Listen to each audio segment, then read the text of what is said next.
দিনকে দিন দেশের অর্থনীতি হু হু করে বাড়ছে। এবার দেশের বাণিজ্য নগরী মুম্বাইয়ের জিডিপি সম্প্রতি সামনে এসেছে। সূত্রের দাবি, ভিখারি হতে বসা পাকিস্তান এবং বাংলাদেশ এই দুই দেশের জিডিপিকে পিছনে ফেলে দিয়েছে একা মুম্বাই শহর। মানে ভারতের কাছে পাকিস্তান ও বাংলাদেশের অর্থনীতি স্ট্যান্ডার্ড কোথায় পৌঁছেছে একবার ভাবুন। চলতি বছরের জুলাই এবং অগাস্টে এক প্রতিবেদন অনুসারে মুম্বাইয়ের অর্থনীতি $400 বিলিয়ন ক্রস করেছে। একেবারে বলা যায় পাকিস্তানের অর্থনীতির চেয়ে এগিয়ে এবং বাংলাদেশের অর্থনীতির একেবারে কাছাকাছি। এই মাইলস্টোন মুম্বাইকে দক্ষিণ এশিয়ার একটি প্রধান অর্থনৈতিক ও বাণিজ্যিক কেন্দ্র হিসেবে শক্তিশালী করে তুলেছে। মুম্বাইকে ভারতের বাণিজ্য নগরী বলা হয়। এই শহরেই রয়েছে বম্বে স্টক এক্সচেঞ্জ, রিজার্ভ ব্যাংকের হেড অফিস, দেশের গুরুত্বপূর্ণ বন্দর, এমনকি দেশের বলিউডের যাবতীয় কাজকর্ম সব এখানেই হয়। নবী মুম্বাই আন্তর্জাতিক বিমানবন্দরের জন্য মুম্বাইয়ের অর্থনীতি বৃদ্ধি পাচ্ছে, যা তাদের রাজ্যের জন্যই ভালো দিক। জিডিপি একটি নির্দিষ্ট সময়কালে একটি দেশ বা অঞ্চলের মধ্যে উৎপাদিত পণ্য এবং পরিষেবার মোট মূল্য পরিমাপ করে। উৎস এবং গণনা পদ্ধতির উপর নির্ভর করে জিডিপির পরিসংখ্যান সামান্য পরিবর্তিত হতে পারে সেক্ষেত্রে। সূত্রের খবর, মুম্বাইয়ের জিডিপি পাকিস্তান ও বাংলাদেশের সম্মিলিত জিডিপির সঙ্গে এক সারিতে তুলনা করার মতো। মুম্বাইয়ের আনুমানিক জিডিপি 2025 সালে মুম্বাইয়ের জিডিপি $310 বিলিয়ন হওয়ার সম্ভাবনা রয়েছে। ক্রয় ক্ষমতার ওপর নির্ভর করে মুম্বাইয়ের জিডিপি প্রায় $400 বিলিয়ন হতে পারে বলে অনুমান করা হচ্ছে। মুম্বাই ভারতের অর্থনীতিতে উল্লেখযোগ্য অবদান রাখে, যা দেশের মোট জিডিপির প্রায় 6.16%। মুম্বাইয়ের অর্থনীতি বৈচিত্র্যময়। মুম্বাইয়ের আয়ের মোট উৎস বিনোদন, বলিউড সিনেমা এবং সেখান থেকে বিনোদন, বস্ত্র, আইটি এবং আইটি পরিষেবা, বন্দর ভিত্তিক বাণিজ্য, প্যাকেটজাত পণ্য রপ্তানি। ভারতীয় শহরগুলির মধ্যে জিডিপির দিক থেকে মুম্বাই সাধারণত শীর্ষস্থানেই থাকে। এই শহরে রিয়েল এস্টেট খাতে উল্লেখযোগ্য বিদেশি বিনিয়োগের কারণে জিডিপি বাড়ার কারণ। মুম্বাইয়ের অর্থনীতি ব্যাংকিং, বিমা এবং আর্থিক পরিষেবা খাতের উপর ব্যাপকভাবে নির্ভরশীল। বাংলাদেশের জিডিপির হাল খুবই খারাপ। শেখ হাসিনার দেশ থেকে যাওয়ার পর দেশের অর্থনৈতিক পরিকাঠামো একেবারে ভেঙে পড়েছে। 2025 অর্থবর্ষে 3.97% বৃদ্ধির হার ছিল, যা অত্যন্ত শোচনীয় অবস্থা বলে মনে করছেন অর্থনীতিবিদরা। করোনা মহামারীর সময়ে ঠিক এই জায়গায় নেমে গিয়েছিল বাংলাদেশের অর্থনীতি।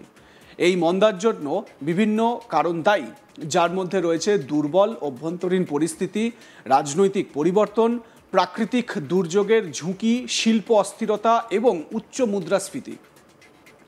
আরও এক প্রতিবেদন অনুসারে বাংলাদেশের 2025 অর্থবর্ষের বৃদ্ধির পূর্বাভাস 5.1% ধরা হয়েছিল, কিন্তু সেই জায়গায় অর্থনীতি নেমে এসে দাঁড়িয়েছে 3.9%। বাংলাদেশে 12 মাসের গড় মূল্যস্ফীতি 2025 অর্থবর্ষে 10.2% পৌঁছবে বলে আশা করা হচ্ছে। অন্যদিকে পাকিস্তানে যা অবস্থা সেটা বলা যায় ভিখারির দশা। দেশ চালাতে গেলে কিছুদিন অন্তর অন্তরই হাত পাততে হয় বিশ্বব্যাংক থেকে শুরু করে আন্তর্জাতিক অর্থ ভাণ্ডারের মতো সংস্থাগুলির কাছে। এছাড়া বন্ধু দেশ চীন, তুরস্ক ও ঘুরপথে আমেরিকার সাহায্যে কোনো মতে টিম করে টিকে রয়েছে পাকিস্তান। দেশের আর্থিক অবস্থা এতটাই খারাপ যে দেশের বৈদেশিক মুদ্রার পুঁজি যা রয়েছে তাতে কিভাবে চলবে ভেবে কুল কিনারা করতে পারছে না তারা। একটা দেশের আর্থিক অবস্থা কোন জায়গায় পৌঁছেছে একবার ভাবুন। এখানেই শেষ নয়, বিপুল পরিমাণ ঋণের বোঝা বেড়েই চলেছে। তবুও দেশ চালাতে গেলে অর্থের জন্য ঋণ নেওয়া থেমে নেই পাকিস্তানের। কিন্তু সেই ঋণ নেওয়া অর্থ কি দেশ চালানোর কাজে পাকিস্তান ব্যবহার করছে? না, এটা হচ্ছে বড় ভুল। পাকিস্তান সেই অর্থগুলোকে ব্যবহার করছে জিহাদি কার্যকলাপ চালানোর জন্য। অপারেশন সিন্দুরে ভারত জিহাদিদের যে ঠিকানাগুলোকে ধ্বংস করে দিয়েছে সেই ঠিকানাগুলো মেরামত করার জন্য। সূত্রের খবর, কয়েক মাস আগে বন্ধু দেশ চীনের কাছে সম্প্রতি 4,000 কোটি ইউয়ান অর্থাৎ 140 কোটি আমেরিকান ডলার অর্থ সাহায্য চেয়েছিল শাহবাজ শরীফের দেশ। সম্ভবত 2025-এর শেষের দিকে এই অর্থ ঋণ হিসেবে চীনের কাছ থেকে পেয়েও যাবে পাকিস্তান। পাকিস্তানের ঋণের পরিমাণ বাড়তে বাড়তে দাঁড়িয়েছে ভারতীয় মুদ্রায় প্রায় 21 লক্ষ কোটি টাকা বা তারও বেশি। এ তো গেল অর্থনীতির পরিসংখ্যান, কিন্তু পাকিস্তানের আর্থিক অবস্থা আরও খারাপ হয়েছে পেহেলগামে জিহাদি হামলার পর। কারণ এই হামলার ঘটনার পর পাকিস্তানকে যোগ্য জবাব দিয়েছে ভারত। আর্থিক দিক থেকে শাহবাজ শরীফকে যত রকমভাবে কোণঠাসা করা যায় তার চেষ্টা করছে ভারত। নিজেদের দেশের মাটিতে জিহাদি কার্যকলাপে মদদ দেওয়া ও আর্থিক সাহায্য করার অভিযোগে 2018 সালের জুন মাসে গ্রে লিস্টের আওতায় চলে এসেছিল পাকিস্তান। শেষ পর্যন্ত 2022 সালের অক্টোবরে অনেক কাঠখড় পুড়িয়ে শেষ পর্যন্ত এই তালিকা থেকে বেরিয়ে আসতে পারে পাকিস্তান। কিন্তু পহেলগামে জিহাদি হামলার পর পাকিস্তানকে ফের এই তালিকার মধ্যে ঢোকাতে মরিয়া ভারত। অর্থাৎ হাতে না মেরে ভাতে মারার পরিকল্পনা স্পষ্ট। এখানেই শেষ নয়, পহেলগামের ঘটনার পর থেকে পাকিস্তানের সঙ্গে আমদানি ও রপ্তানি সমস্তই বন্ধ করে দিয়েছে ভারত, যার ফলে বিপাকে পড়েছে পাকিস্তান।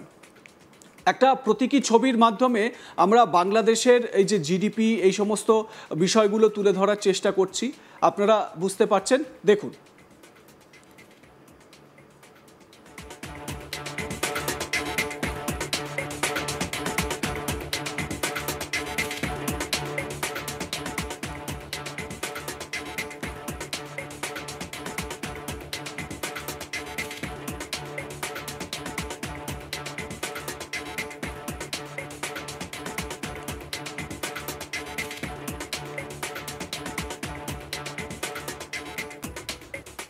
পাকিস্তানের অবস্থা ভিখারির মতন। দেশ চালাতে গেলে কিছুদিন অন্তর অন্তরই হাত পাততে হয় বিশ্বব্যাংক থেকে শুরু করে আন্তর্জাতিক অর্থ ভাণ্ডারের মতো সংস্থার কাছে। এছাড়া বন্ধু দেশ চীন, তুরস্ক ও ঘুরপথে আমেরিকার সাহায্যে কোনো মতে টিম করে টিকে রয়েছে পাকিস্তান।